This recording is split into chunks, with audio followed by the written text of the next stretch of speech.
사실 인생 이렇게 보면 여자도 20대 마인드, 30대 마인드, 40대 마인드가 달라지거든요. 근데 남자도 그럴 것 같아요. 아, 그럼요. 어떠셨어요? 20대, 30대, 40대 아니면 심리학자로서 이렇게 딱 지켜봤을 때 사실 20대는 뭐 파이팅이 넘치잖아요. 사실 저는 성과 연애가 세트다 보니까 20대는 성적인 욕망이 되게 많다 보니까 여자한테 엄청 대시하고 엄청 불도저 같아지고 30대는 뭐 일을 해야 되는 시기다 보니까 일을 집중하고 40대에 조금 여유가 있으니까 그렇지만 여자한테 관심이 좀 덜어지고 약간 이런 식으로 얘기를 좀 많이 해주는데 수명주의가 좀 있으니까. 근데 사실 제가 50대를 잘 몰라요. 50대, 60대 이 이후를 잘 몰라요. 그래서 뭐 30대, 40대, 50대, 60대 이렇게 하셨을 때 어떤 차이가 좀 있는지, 이게 연애, 결혼, 인간관계, 인생관 뭐 이런 것들 달라지는 뭔가가 있을 것 같아요.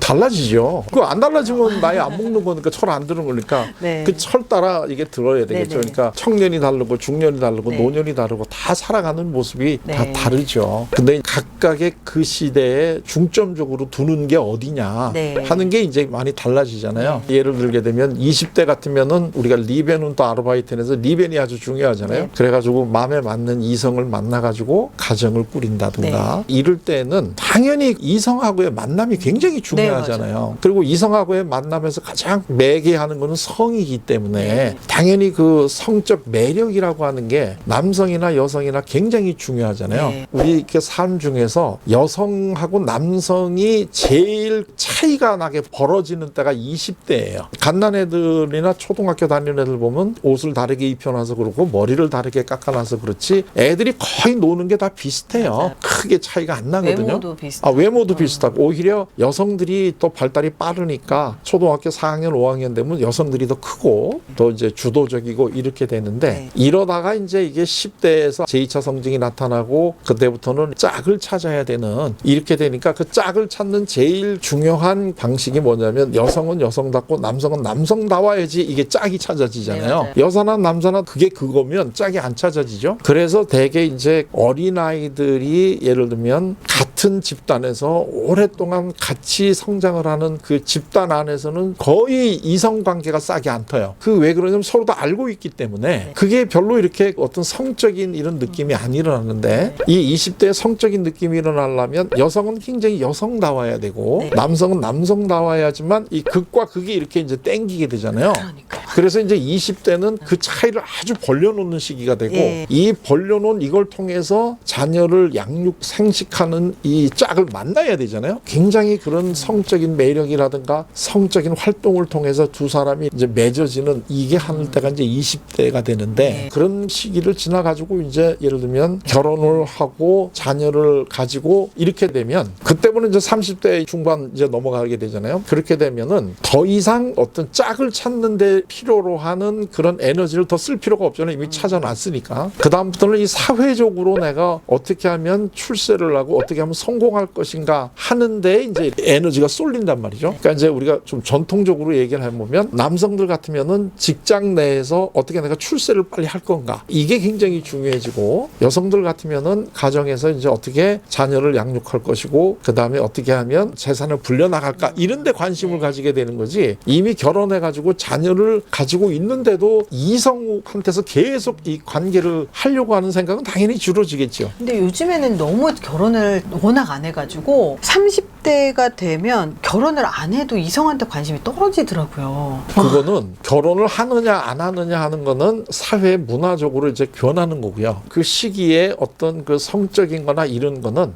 오랜 진화를 거쳐와가지고 우리 몸의 그 진화의 사이클 안에서 나타나는 현상이잖아요. 네네네. 그러니까 사회 문화적인 거는 변하더라도 우리 마음 속에 계속해서 이게 오랫동안 내려왔던 이 진화의 흔적이 갑자기 없어지는 게 아니에요. 네. 그렇기 때문에 여성들이나 뭐 남성들도 그렇겠지만 결혼을 하거나 안 하거나 30대 후반에서 40대 되면 성에 대한 관심이 떨어지고 본인이 결혼을 안 했다 그래도 어렸을 때 만났던 친구들이 거의 대부분이 결혼을 하거나 이래가지고 이제 거기에 대해서 관심이 별로 없고 그런데 자기 혼자서 그 관심이 있다고 이렇게 얘기하고 다닐 수도 없잖아요. 네. 그러니까 당연히 떨어질 수밖에 없는 그래서 되는 거죠. 30대부터는 여자가 엄청 대시를 해야 된다 뭐 이렇게 얘기를 많이 하기도 해요. 그렇죠. 네. 그 대시를 좀 하지 않으면 짝을 찾기가 좀 네. 어려운 면이 있고요. 또 하나는 중년이 되면 굉장히 중요한 변화가 이제 여성은 남성화되고 남성은 여성화되거든요. 네네네. 그 이유가 젊었을 때는 여성이 굉장히 여성적으로 되고 네. 남성이 남성적으로 되잖아요. 그 얘기는 여성이 남성적인 성향을 누르고 있는다는 얘기고 또 남성은 여성적인 성향을 누르고 우리 사회가 얘기하는 성 정체성 그래가지고 굉장히 여자들끼리 있으면 활발하고 말도 잘하는 여성들이 예를 들면 뭐 남성하고 만나가지고 이제 소개팅하면 굉장히 수줍은 척하고 말도 잘 안 하고 막 이러다가 집에 와가지고는 굉장히 활발해지고 막 이러잖아요. 그러다가 중년으로 넘어가면서 더 이상 그럴 이유가 없잖아요. 그러면 이제는 남성도 여성적인 성향을 같이 가지게 되고 여성도 남성적인 성향을 같이 가지게 돼요. 그러니까 그거는 지금까지 이렇게 억누르고 있던 나의 또 하는 특징이 이렇게 올라오는 거죠. 그러니까 갑자기 남성들도 이제 여성적인 면이 이렇게 두드러지게 되고 네. 여성들도 남성적인 면이라고 우리가 생각하는 게 두드러지는 거예요. 그래서 이제 되게 뭐 여성이 감정적이고 남성이 이제 뭐 논리적이다. 되게 이렇게 쉽게 나누는데 젊었을 때는 부인이 TV를 보다가 TV에 감정이입이 돼가지고 막 눈물을 흘리거나 그러면 남편이 있다가 그 뭐 텔레비 보다가 울고 그래. 뭐 이제 이러다가 남자가 40대 후반이 돼가지고 어느 날 텔레비 보다 자기도 모르게 눈물이 쭉 나거든요. 그 이유는 남성도 그 정서적인 면을 이렇게 누르고 살았다고요. 남자답게 되기 위해서. 네네. 근데 이제는 그럴 이유가 없죠. 이제 자녀들도 다 컸고 나도 이제는 양육이라든가 이런 데서 좀 벗어나가지고 나도 내 삶을 살아야 되는데 나의 삶이라는 거는 남성 안에도 여성적인 성향이 있고 여성 안에도 남성적인 성향이 있으니까 이게 같이 올라오니까 여성은 남성화되고 남성은 여성화됐다 이러는데 사실은 원래 자기 본성대로 돌아가는 거예요. 그러니까 중년 정도가 돼야지 사람들이 이제 살아가는 맛이 뭔지도 알고 내가 이렇게 살아가는 게 나로서 살아가는 거구나 하는 거를 이제 알게 되는 굉장히 중요한 시기가 중년이죠. 그러면 50대하고 60대를 저희 채널에서 거의 못 다뤄요. 그럼 50대하고 60대는 어떻게 이제 준비를 하고 그리고 어떤 태도를 갖고 그 변곡점에서 어떻게 준비해야 될까요? 그 50대, 60대를 좀 더 이렇게 구분을 할 수도 있고 아니면 그냥 중년으로 이렇게 묶어 왜냐하면 요즘에는 네. 이 노년이 자꾸 늦어지니까요. 네, 맞아요. 많이 그걸 늦어지니까. 이제 이렇게 그 묶을 수 있는데 그러면 이제 그 중년이라는 게 이렇게 삶의 정점에서 이제 네. 내려가는 것만 남은 시기잖아요. 네. 그러다 보니까 첫째는 뭐냐면 부정을 하기 위해 가지고 이성으로부터 오는 피드백을 가지고 네. 내가 아직도 젊었다는 걸 하려고 하는데 그게 효과가 지속될 리가 없지 않겠어요? 그렇죠.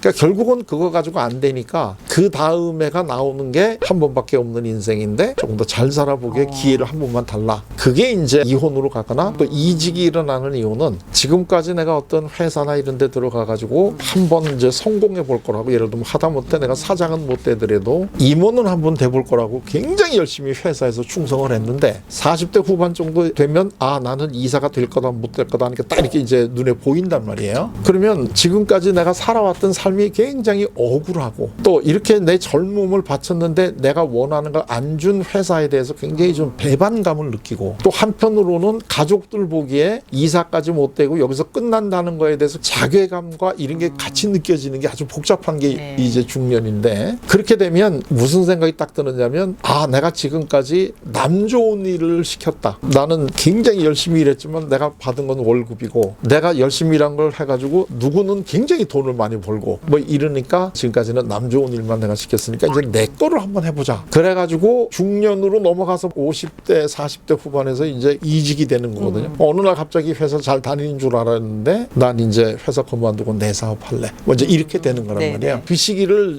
거쳐가면서 내가 젊었다는 무슨 이런 피드백을 받아가지고 될 일이 아니라는 거 아니까 이제는 소위 그 바람이라는 거는 이제 잦아들죠. 나이가 50이 후반 돼가지고 아직까지 그러고 있으면 이 사람은 이제 발달이 굉장히 더딘 지진하고 그건 다 이미 이제 넘어갔어야 되는 게 되는 거죠. 그리고 난 다음에 중요한 거는 뭐냐면 그러면 나는 이제 한계에 왔는데 이 한계에 온 거를 어떻게 극복을 하느냐 하는 게 내가 못하니까 내 생각을 누가 이어줬으면 좋겠다는 걸로 넘어가잖아요. 그 대상이 누구냐면 자식이죠. 그래서 이제 내가 여기까지를 온 게 내 한계인데 아직까지 내가 이루고 싶은 꿈이랑 이런 것들은 이제는 내 자식이 이거를 물려줬으면 좋겠다. 그래서 이제 중년이 되면 자식이 굉장히 소중해져요. 근데 그 자식이 소중해지는 게 부모가 어리고 자녀가 어린 때는 이때도 사실은 굉장히 자녀는 중요하죠. 근데 그때의 자녀의 의미는 내가 사랑을 베풀 이 양육 동기를 만족시켜주는 대상으로서의 자녀가 굉장히 중요한데 중년이 돼서의 자녀는 귀여워서 내가 돌봐주겠다 그 얘기가 아니고 내가 하고 싶었는데 못했던 거를 이어주는 키워주는 이런 의미로서의 자녀가 나한테 굉장히 중요해지는 거예요. 그래서 엄마 아빠가 자꾸 너 공무원이 되어라, 너 뭐 교사가 되어라 막 이런 거를 강조를 하는 게 그래서 그런 거일 수도 있겠네요. 의사가 되어라 막 이런 거 있잖아요. 그거는 사실. 이제 그렇죠. 사회적으로 이렇게 이제 인정받는다는 게 특히 우리나라의 부모들은 나의 삶의 성공 여부를 우리 자녀의 성공 여부를 평가받는다는 느낌이 강해요. 우리 문화의 특징이 이제 부모 자녀 동일체 네네. 문화라고 그러는데 그거를 그러니까 대개 엄마들이 그러니까 자기 인생을 안 살잖아요. 네. 결혼을 하자마자 그리고 자녀가 태어나자마자 자기 이름은 없어지고 누구누구 엄마로 이제 한평생을 살아간단 말이에요. 그러니까 자기 인생의 성공 여부를 이 자녀의 성공 여부로 평가받는다는 느낌이 굉장히 강하니까 그러니까 자녀들이 사회적으로 지금 성공한다는 그 직업을 가지게끔 하기 위해서 어머니들이 엄청나게 희생을 하죠. 그리고 그 자녀가 성공을 했다는 걸 가지고 내가 잘 살았다라고 하는 이런 평가를 받는데 사실은 이제 이거는 아니라는 거예요. 그건 이제 왜냐하면 우리 나이가 굉장히 길어지잖아요. 지금 우리나라가 이제 평균이 83세인데 여자 같으면 지금 5세, 6세 정도가 이제 평균 수명인데 그 얘기는 무슨 얘기냐면 현재 우리나라에 60이 넘은 여성들 중에 지병이 없거나 건강 관리를 앞으로 잘한다는 조건하에서는 90은 기본이고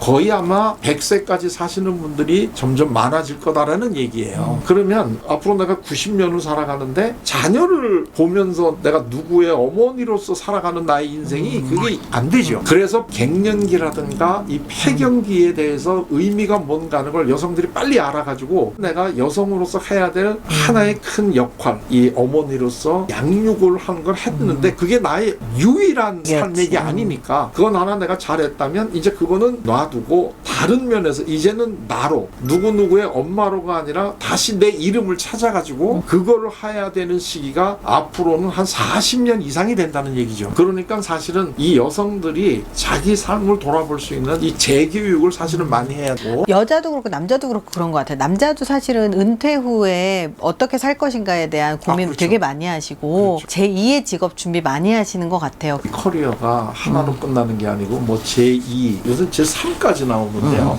그렇게 계속해가지고 사실 제일 좋은 거는 우리는 우리 삶을 현직으로 맞춰야 돼요. 그러니까 내 현재 삶이 현직으로 계속 살아야지 전직으로 살면 안 된다는 거예요. 그 현직으로 살기 위해서는 어떤 조직을 지가 만들어야 돼요. 조직을 자기가 만들어야지 자기가 하고 싶을 때까지 그걸 할 수 있지. 그렇죠. 어느 조직에 두 번째 들어가 봤댔자 그 조직에서 정해놓은 그 때가 되면 또 본인이 싫어도 또 나와야 되거든요. 맞아요. 그래서 이제 대개 요즘에는 이 포스트 커리어를 가지면서 그 영역에서 잘 여러 가지를 배운 다음에 거기서 나와가지고는 내 거를 해라. 그래야지 네가 이걸 오래 하지. 어느 또 다른 데 어디 가봤댔자 다시 또 한 번 겪는 거죠. 그래서 이제 앞으로의 우리 삶은 우리 그 부모님이 살았던 삶의 패턴하고는 굉장히 다른 삶이기 때문에 사실 이거를 준비를 안 하고 있는 분들이 많아요. 자기 부모들의 살아가는 삶을 하나의 어렸을 때부터 모델로 삼고 살아온 게 많으니까 네네. 자기 부모들이 정년하고 난다면은 집에서 이제 손자 보다가 이제 이렇게 되는데 이제는 볼 손자도 별로 없을 뿐만 네. 아니라 손자가 할아버지하고 할머니하고 놀아주지도 않고 그러기 때문에 자기의 삶을 어떻게 내가 하지 않으면 안 되는 그래서 단지 수명이 길어졌다는 것이 본인을 포함해서 가족이나 사회에 축복이 될 수도 있고 잘못하면 이게 큰 재앙이 될 수 있기 때문에 네. 근데 이거를 한 번도 우리 선조들이 경험해 보지 않은 거예요. 맞아요. 그래서 이제 이거를 어떻게 내가 개척해 나가느냐 하는 것들을 이 사회 교육이 네. 굉장히 필요한데 이거를 교육을 해주는 데가 없거든요. 맞아요. 대학교 끝나면 다 이제 다시는 학교를 안 다니는 걸로 생각해요. 그러니까 저가 박사과정이 교육학 중에서도 평생교육 쪽이거든요. 아, 예. 근데 평생교육에 대해서도 이제 많이 이야기를 하는데 사실 얼마 전에 유튜브 세미나에서도 이 유튜브 이 플랫폼 자체를 평생교육 그 플랫폼으로 인식을 하고 있더라고요. 그래서 플랫폼에서도 어떻게 하면 계속 이 교육을 할 수 있을 것인가의 관점에서 많이 다루는 것 같아요.